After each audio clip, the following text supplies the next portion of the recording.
Good morning. Welcome to Pot Up with Matthews in the Morning. That's John Cornell, better known as JC. I'm Shane Matthews, and we're coming to you live from the Crime Prevention Security System Studios. Large enough to serve you, small enough to care. Man, JC, what a weekend of sports. It really was great, wasn't it? I mean, I loved having those football games, and having two on each day, kind of later in the day, gives you time to do stuff and get things done. What did you do, some yard work? No, absolutely. Rake some leaves? Yes, my yard work. My yard work consisted of 18 holes at the golf course in a tournament and eating 5 loaves of meatloaf afterwards. Oh goodness! I couldn't. I hope you got your exercise. I could not quit eating it. You're supposed to stop when you feel full. I just kept going. You weren't full. Well, I didn't need 5. Okay, I could have just gone with 3. There we are. And listen. It was a great weekend, my man. And those games on Saturday and Sunday were interesting. Very interesting games. You were dead on with the Saturday picks. You had those Niners. I was dead on with the Sunday picks. And you were dead on Sunday. Just think, if you had charged people for your insight, you could be rolling in the dough right now. Yes. Well, we'll talk all day in the show. We'll talk about the NFL playoffs, what lies ahead. Obviously, the national championship game tonight in New Orleans. The Battle of Death Valley. So my question is, JC, the loser is going to, in my opinion, needs to take Welcome to Death Valley off their stadium. Yeah. Don't you think? But don't you always haven't you always thought that LSU was the original Death Valley? Well, obviously because we're SEC guys. Yeah. I'm curious. But when did Clemson say they welcome to Death Valley? When did they say it? I think they probably said it before Dabo at some point. Way before Dabo. Yeah, way this before. Was back when Danny Ford was there. Well, okay, but I see Clemson was never really good until Dabo, and they really weren't that good when Dabo got there either. And when Dabo was in his early tenure at Clemson, they were getting smoked every year by South Carolina, right? Oh, yeah. So they weren't that great. And so I never really thought of Clemson as being Death Valley because they just weren't that good. And then all of a sudden came some guy named Deshaun Watson, and the rest is history. So I think LSU is clearly Death Valley. I mean, they have the reputation for those night games. So win or lose, they're keeping Death Valley. I think they're truly Death Valley, and this is a home game for them. So my question to you was, and somebody asked me over the weekend, is it an advantage for a team like this who has been so good all year long to be so close to home playing a game with all the ticket requests and all the distractions and all the things that are happening in the area, because New Orleans is a 60, 70, 80-mile drive from Baton Rouge?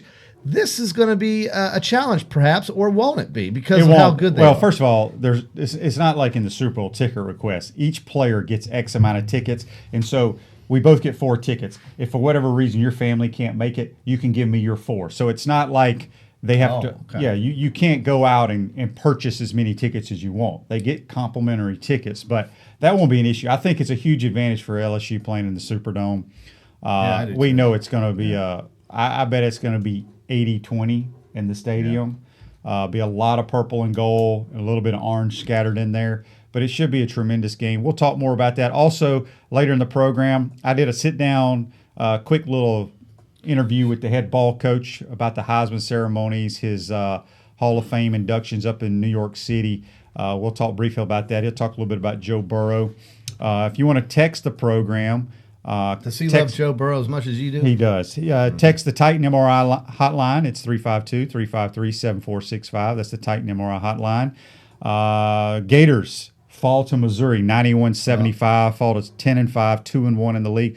And I can't tell you how many people text me. You watch Twitter. This guy can't coach this team, blah, blah. It's basketball, okay? Yeah. Let's not forget. Okay. Yesterday, as I'm doing stuff around the house, getting ready for football, I have it on CBS, and I'm watching a little bit Michigan State, who at preseason #1 team in the country, ranked 8th right now. They get blasted by a 500 basketball team by 29 points. Yeah. So now, crazy. That's my point is, Gator fans need to lay low and let the season play out. You're not going to win every game.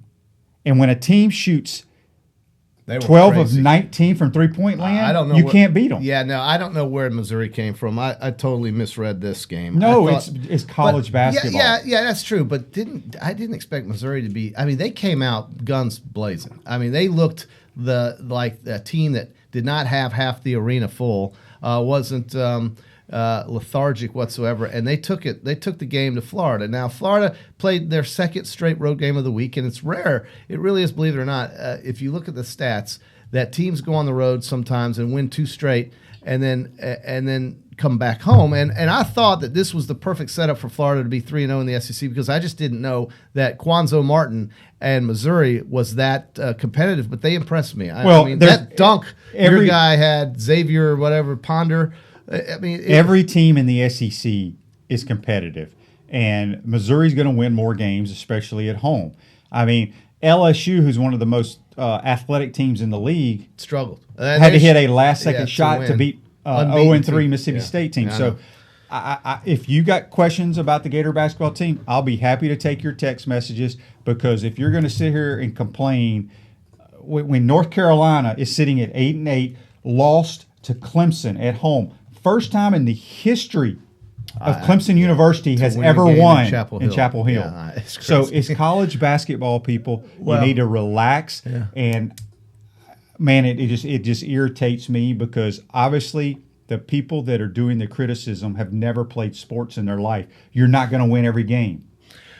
I mean, it's tough. So you're going to sit here and try to tell me Tom Izzo and Michigan State's not a good basketball team because they lost by 29 yesterday? No, of course not. I wouldn't tell you that. Okay. But I would tell you that, perhaps North Carolina is down this year. They've had more than just one slip up. But this Missouri team surprised me. I mean, you didn't expect to see these guys score 90 points, did you? No, but they made everything they shot. They did. Look at this dunk. This Missouri team also beat one of the great Big Ten teams of Illinois this year. That's a great Big Ten team? No, I'm being sarcastic, but right.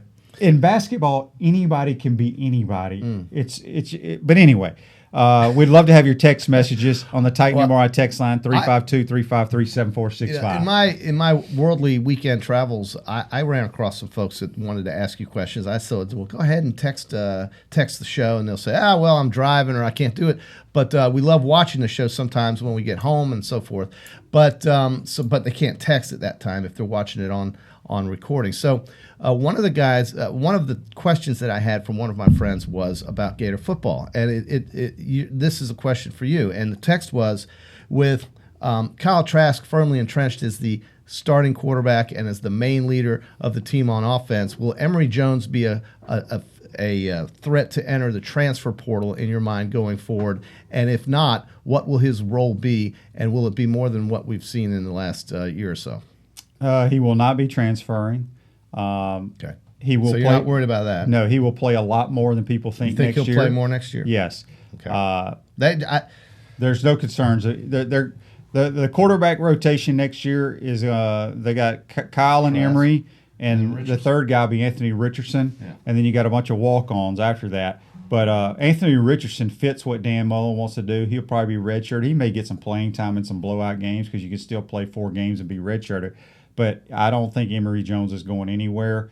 If you look at how Coach Mullen likes to run his programs, he likes for the quarterbacks to sit a couple of years, learn the system, and then play their last 2 years. So Emory has a chance to be the full-time starter as a junior and senior. But I do think he's going to play more than people think next year. That I guess was the primary gist of the guy's question. So we also have a text right here from Chris from Florence, Mississippi. Oh, do you think now that Leach is in Stark Vegas, there may be a chance he brings old Brady Ackerman over from Jackson State in some capacity? Now, Brady Ackerman, for all of you who don't know, was a former Florida player under Coach Spurrier. Sideline reporter here for the University of Florida's football network, Gator Radio Network, and is now coaching in Mississippi at Jackson State and has ties to the Leach coaching tree.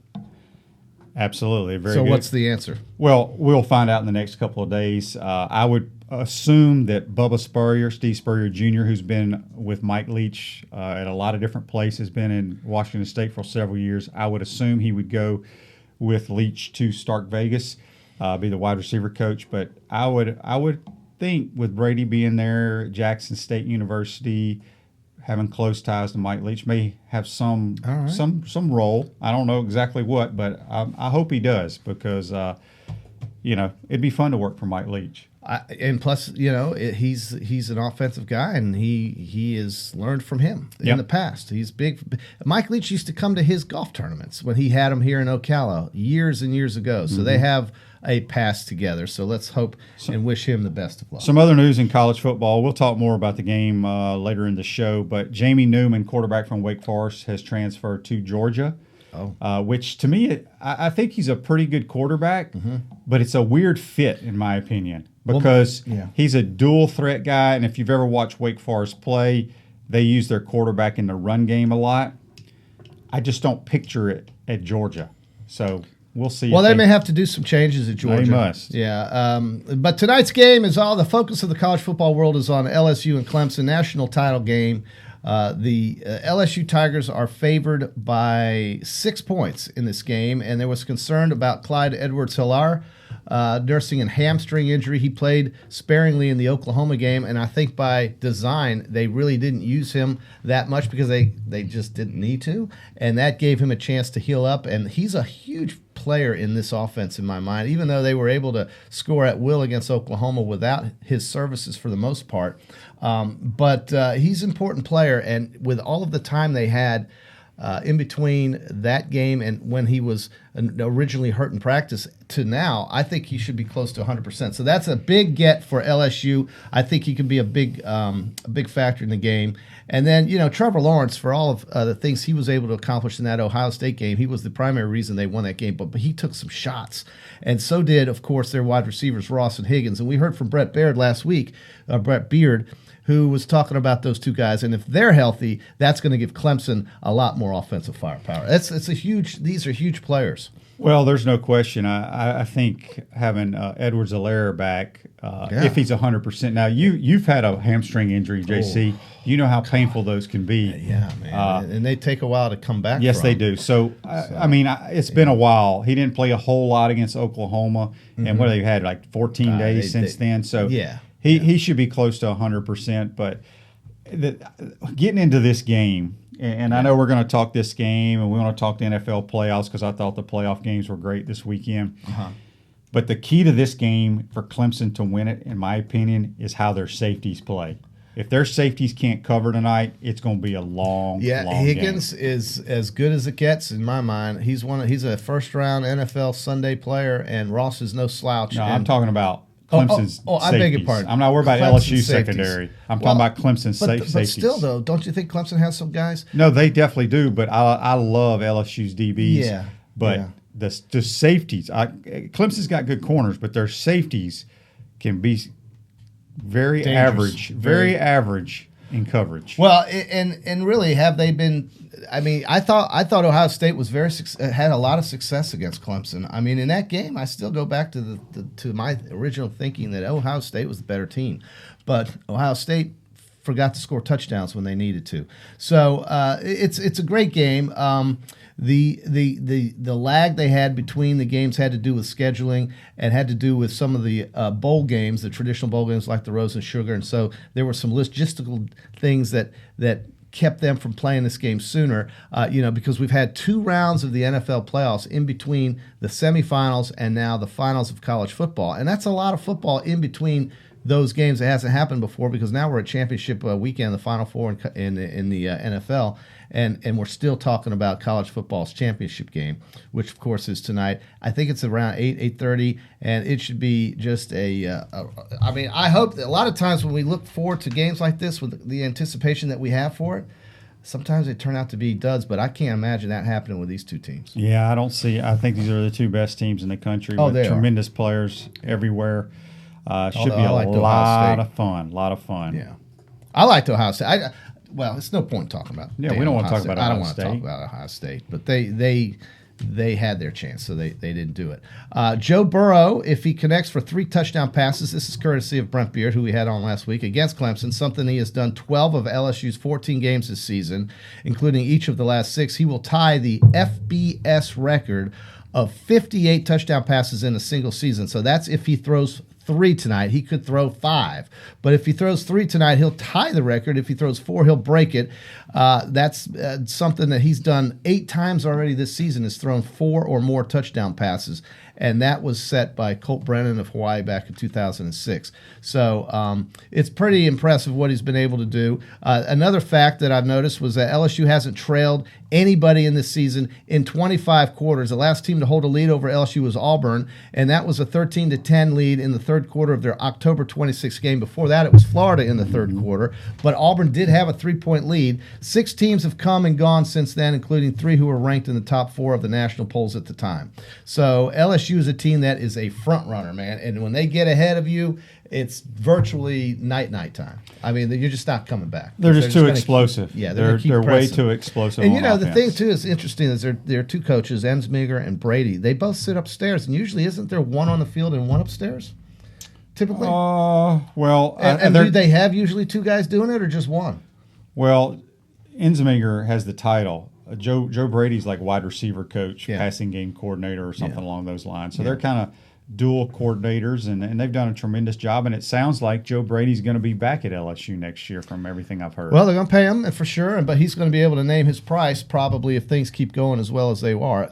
But the stat that really blows my mind about Joe Burrow, QB, and as a quarterback, I know this impresses you more than probably any other stat, and that is his completion percentage at 77.5% this season. That would set an NCAA record. So that basically means for every 4 passes he throws, he completes 3 of them throughout the entire season. Well, as I'm on record saying, he's had the best season of any college quarterback I've ever seen. Yeah. I can't remember anyone having the year that he's had. And it doesn't hurt to have a guy like Chase and Jefferson out there catching passes for you. Here's the thing, and then Hilaire, who had 1,300 yards Here's the rushing. thing that Good God. It doesn't matter. It's crazy. What quarterbacks, the great quarterbacks, you can name a list of college, whether it's Danny Tebow, whoever it may be, Charlie Ward, blah, blah, blah. They're all going to have great players around them. Yeah. It's what you do with them. Do you get the ball in their hands? Are you an accurate passer? Do you make plays?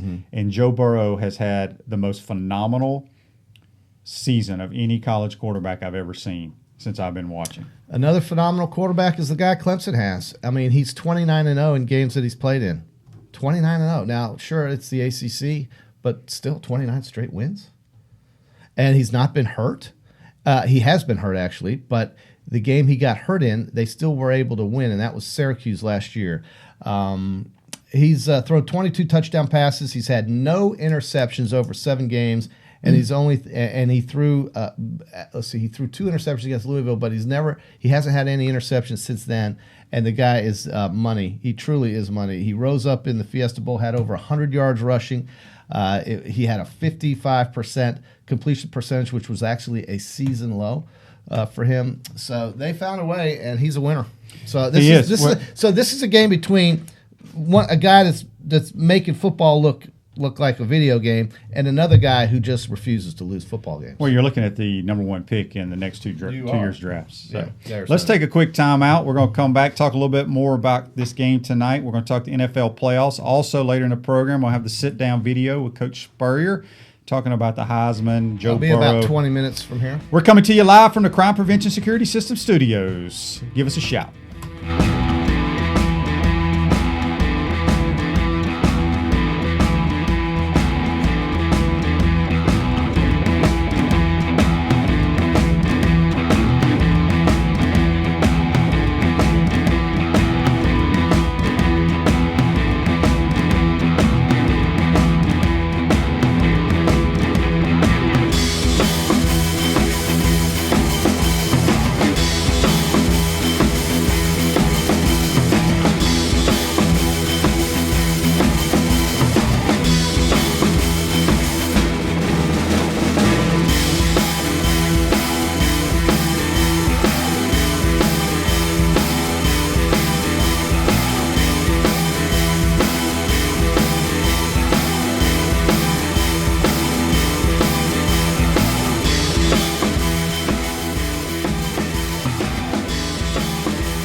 Welcome back. Pot Up with Matthews in the Morning. John Cornell, Shane Matthews coming to you from the Crime Prevention Security System Studios, large enough to serve you, small enough to care. You want to get involved with the program? Text us on the Titan MRI text line. That's 352-353-7465. We are talking Gator basketball. We're talking national championship game. We're talking NFL playoffs.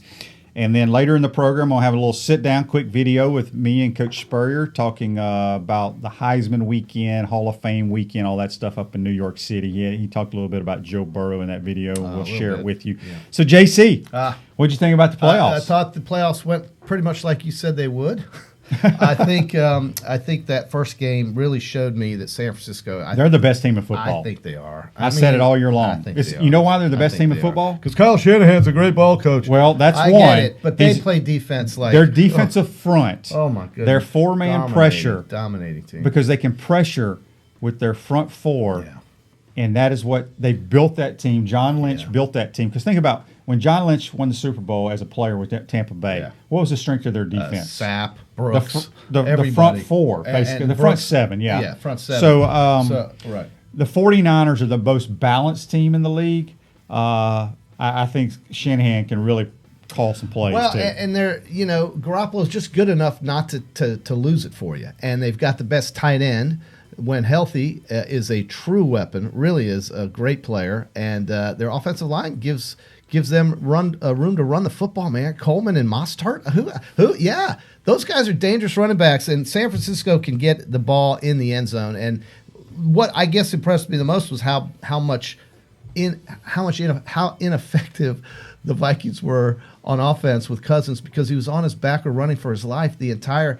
If we could take a look at some of those plays, those highlights. I mean, San Francisco was on his back the entire night, and that just opened it up and gave the offense all kinds of opportunities with good field position. When Minnesota scored a touchdown to tie the game, you may have thought, oh, hey, this could be a good one to watch. Maybe Minnesota's a Cinderella team. But those Niners can play defense when they're healthy better or as good as anybody in the league currently. And I just think you're right. I think they beat Green Bay. I think it'll be interesting because Aaron Rodgers is there on the field. But if they get pressure on him, he's going down too. Well, I think they dominated them earlier in the year. Yeah, they did. They really did. And so, but it's going to probably be a closer game this time around. Yeah, I would agree with that. And then the big one, the shocker.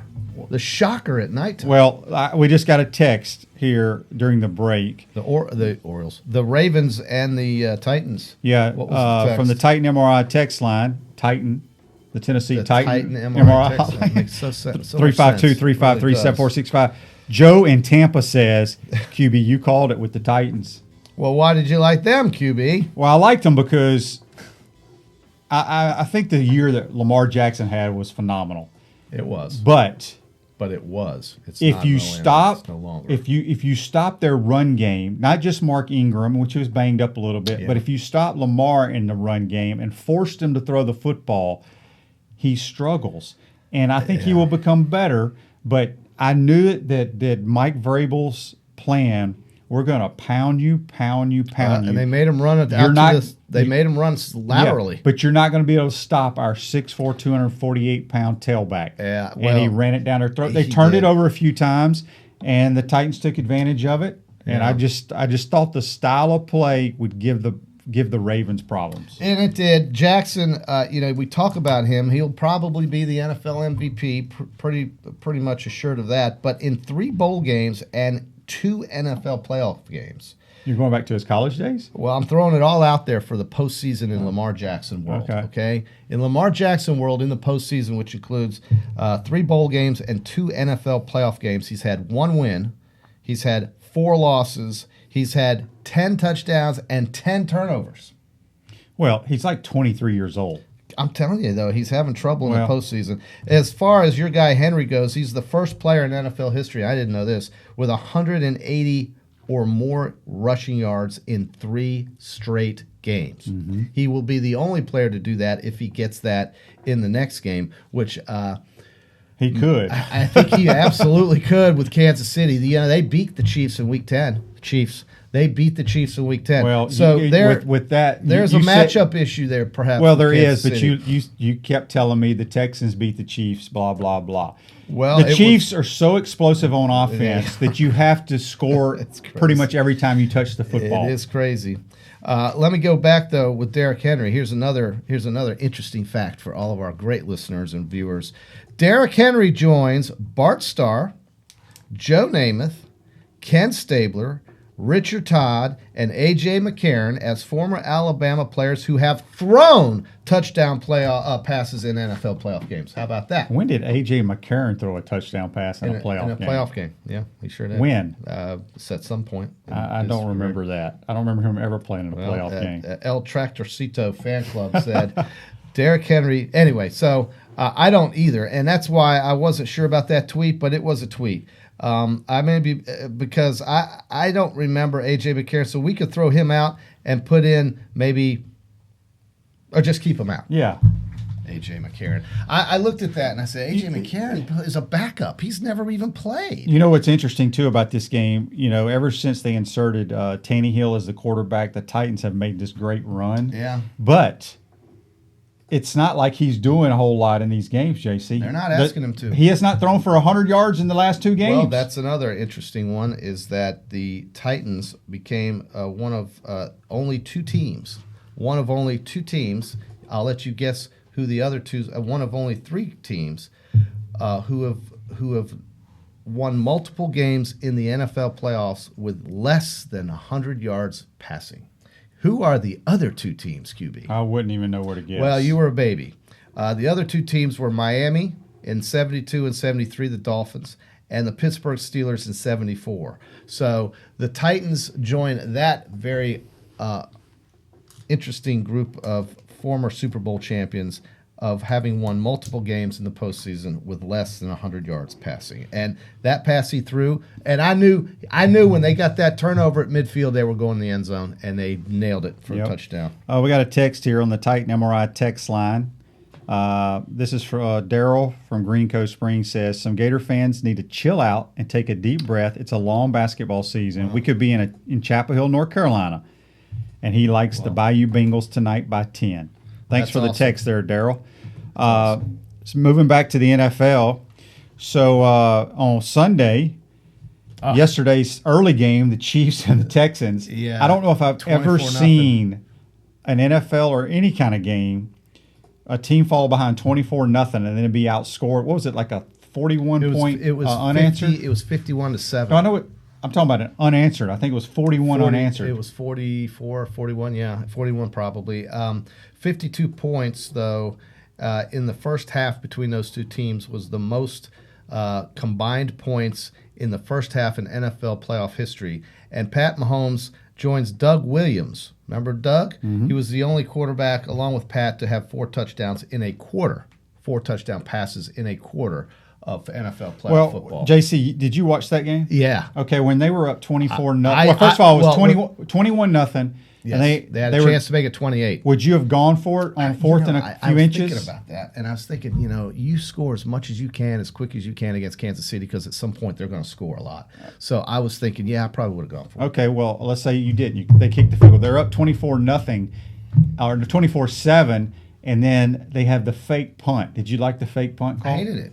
Why? But if he gets it, do you like it? No, because I still think that's going to keep Kansas City. That's not going to keep Kansas City from scoring. They're going to keep scoring. But when you have the ball and you don't get a first down and you have a chance to bury them inside the 10 on their own side of the field, with the way that game was going at the time, I thought doing that gives them, if you fail, even more momentum that they're starting to get on. But they had the perfect play call, man. Well, they did, but it didn't work. You see all that green grass out there? The guy, was a lot. Sorensen, the Chiefs defender, made an unbelievable play in space. Yeah, no. If not, he's still running. Yeah, him and Frank Clark played great games for the Chiefs on defense. And to their credit, they really did start to harass Deshaun Watson in that game once Houston got done scoring. And really, Houston's touchdowns came on the back of some turnovers. Mm-hmm. I mean, that punt and then, of course, the intercept. So, listen, I think it was a great win for the Chiefs. They are a team that has not won a Super Bowl in 50 years. It's been something like 27 or 28 years since they've gone to the Super Bowl. Andy Reid, there was a stat that had something to do with Andy Reid. I wish I had written it down or remembered it. But he's done a great job there. But he hasn't been able to get over the hump of getting to that Super Bowl game. And now they have a great opportunity against a team that's coming in as a 6th seed. Doesn't matter, though. They're hot. But I think Kansas City's going to be tough to take out in this one.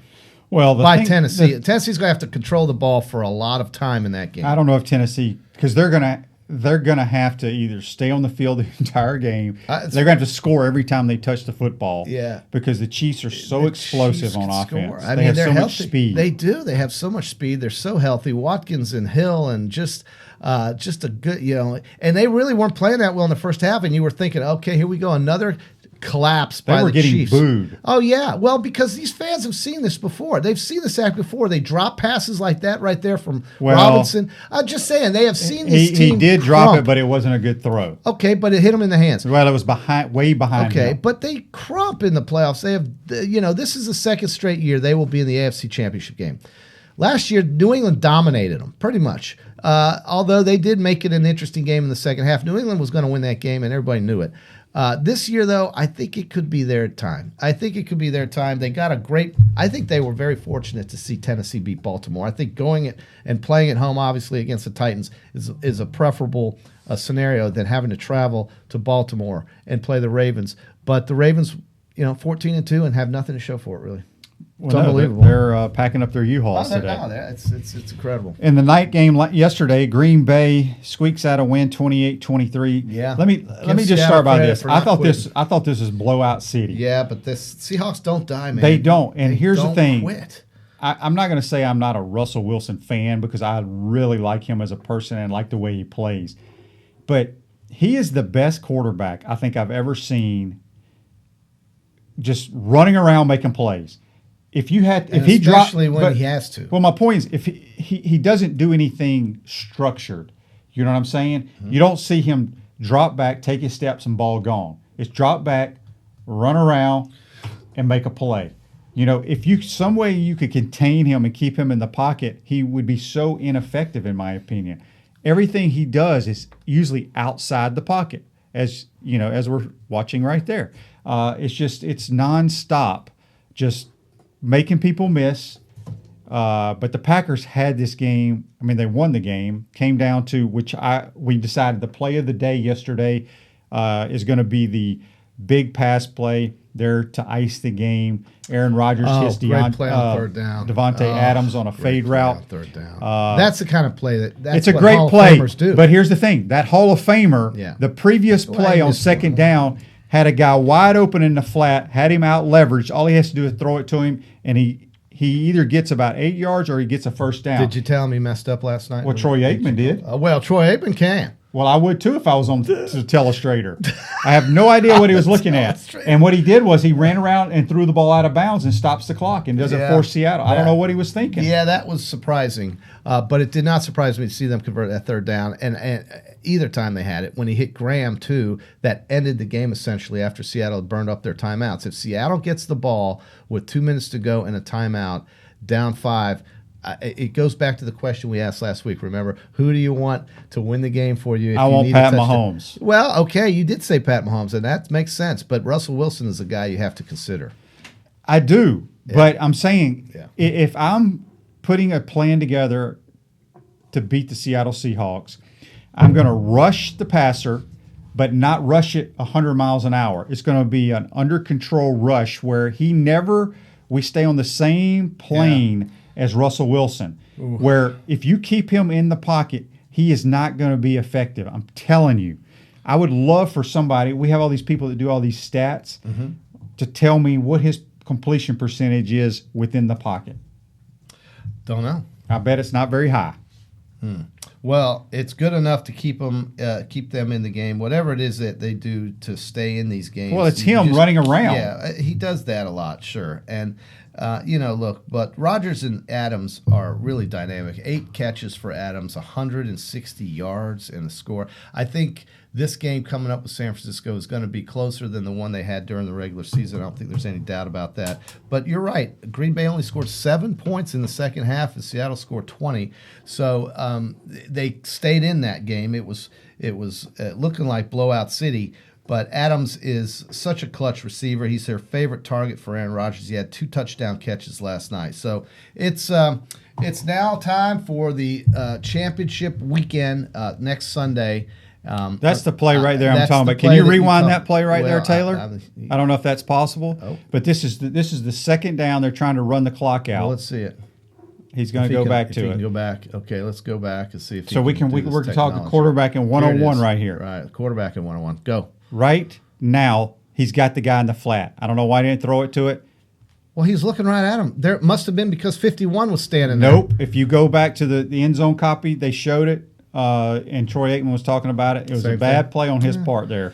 Could have cost him the game. It could have, but he's going to San Francisco. Yeah, and they're going to get mauled. Well, I'm telling you right now. You love those Niners. We got to get QB a Niner hat. If they go, I wouldn't wear it. So we're looking at a perspective. You're going to see the 49ers against the Chiefs. I wouldn't wear it. Why wouldn't you wear it? You don't wear hats. No. Unless they say Titleist on it or Callaway. No, I'm a visor guy. Visor guy. Hats. What about a 49er visor? And you could look like your hero Shanahan. No, he wears Shanahan. He wears a goofy flat bill with a tiny little box that has an FF. Because he wears it's like a surfer style hat. I hate that hat. Well, you like that hat? No, that's his cool. That's his look. Though. That's his look, and man, what a job he's done, and what a job John Lynch has done as the general manager there. That team was in the toilet. I mean, they really were not long ago, and last year even. And, of course, Garoppolo got hurt, but they were just not much of a factor. And this year they have exploded on the scene. And that is the NFL, isn't it? I mean, any year somebody can just pop up on the scene and get hot and play great football instead of always watching the same team like we see with New England and Kansas City every year. But, it's there's a great pass to Adams. On 3rd and long. Yeah, it was a great throw. They were able to also convert this play right here that ended the game essentially for the Seahawks. And Jimmy Graham's the kind of guy that you haven't heard much of lately, but he's so capable of making big plays. And maybe those guys will keep them in the game against San Francisco. I mean, they are good players, QB. Yep, we have a text here on the Titan MRI text line. And if you want to text the show, it's 353-7465. This is from Hank in Mandarin. He says, Shane, you work and train quarterbacks. When you watch Aaron Rodgers play, do you like his footwork? The answer is absolutely I don't. He is blessed with a tremendous arm, but he does. So I would say this to young quarterbacks: don't watch his feet.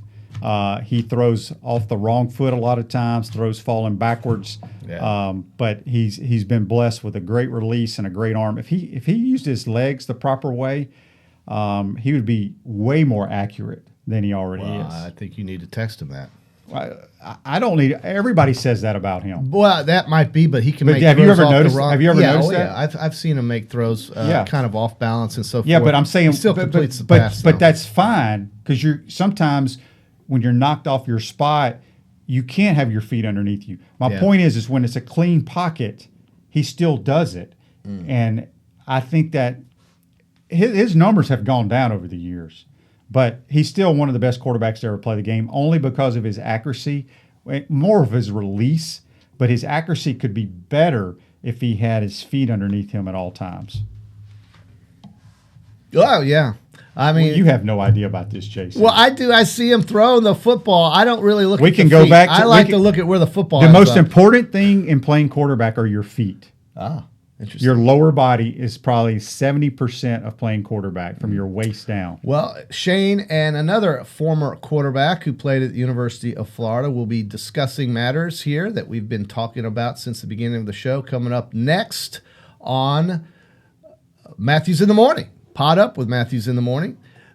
Coach Spurrier and Shane talking here recently. We'll have that for you after the break. Stay with us. We've got about 15 minutes to go.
Welcome back to Pot Up with Matthews in the morning from the Crime Prevention Security System Studios, large enough to serve you, small enough to care. If you'd like to text the program, it's 352-353-7465. That's John Cornell. I'm Shane Matthews, and we're going to go now to a video that I did a couple of weeks ago with the head ball coach talking about his week in New York leading up to the Hall of Fame, College Football Hall of Fame weekend, the Heisman weekend, and we're going to play that for you right now.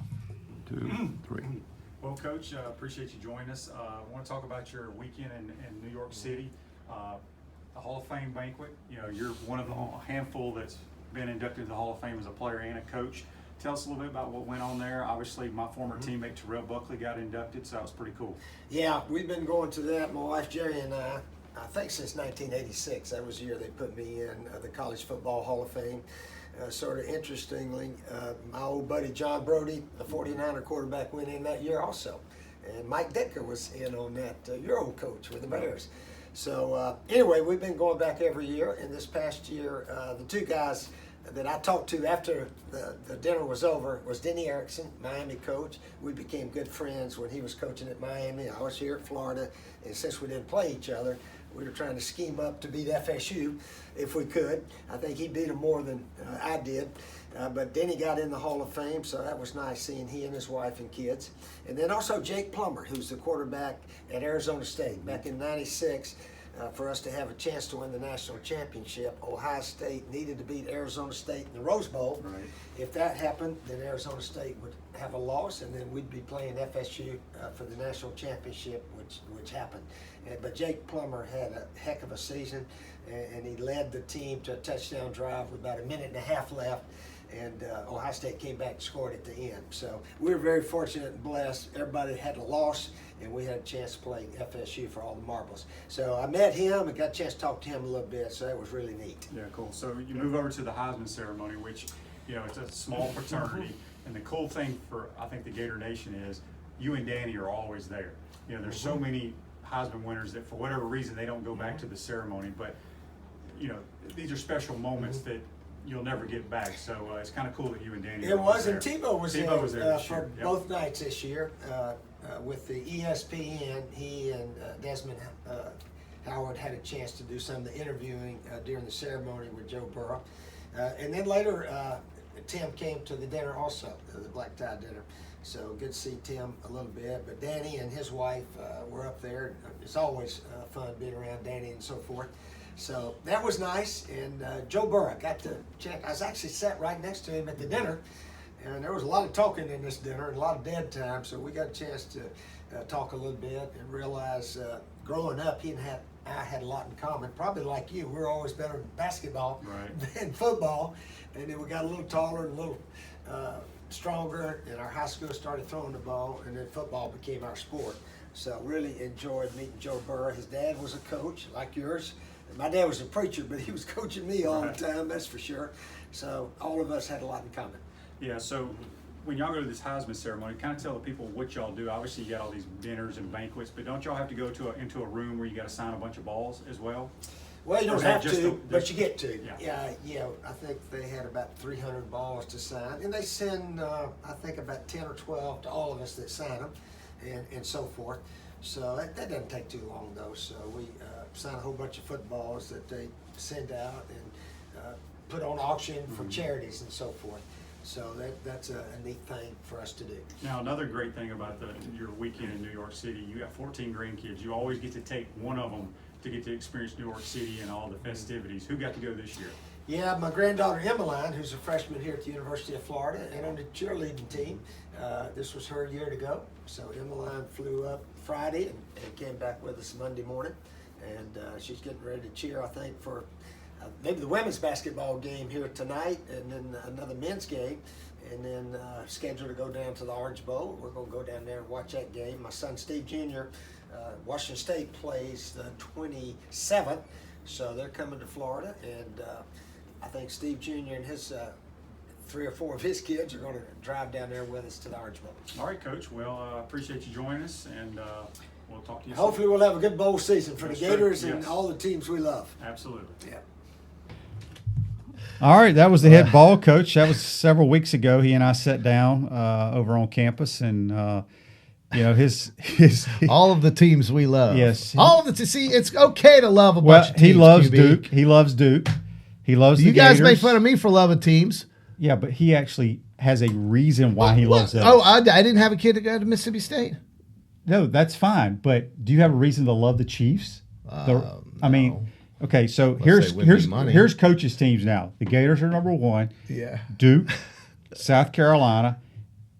He's still probably going to have some love for Oklahoma and Wazoo, but now you're going to have to add Mississippi State to the mix, I believe, because I'm pretty sure Bubba's going to make the move to Starkville. Here's a text message from Michael Burton on the Titan MRI text line, which you can text us at 353-7465. Michael says, has either of you seen the football facilities at Clemson or LSU, and how will Florida's compare when the construction is over? I have seen both, and they are phenomenal.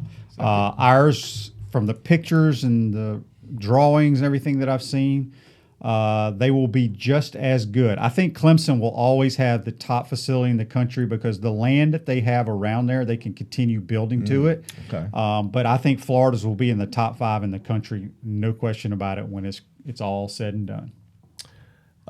Was there another text, Taylor? Do we have another one? No. LSU and Clemson. So, well, let's see. Let's see. Oh, okay. Kenny H says AJ was Cincinnati's quarterback versus Pittsburgh in the playoffs 2 years ago. Great job, Kenny. What was wrong with I knew Andy that Dalton? text wasn't good. He probably got hurt like he always does. He's lousy.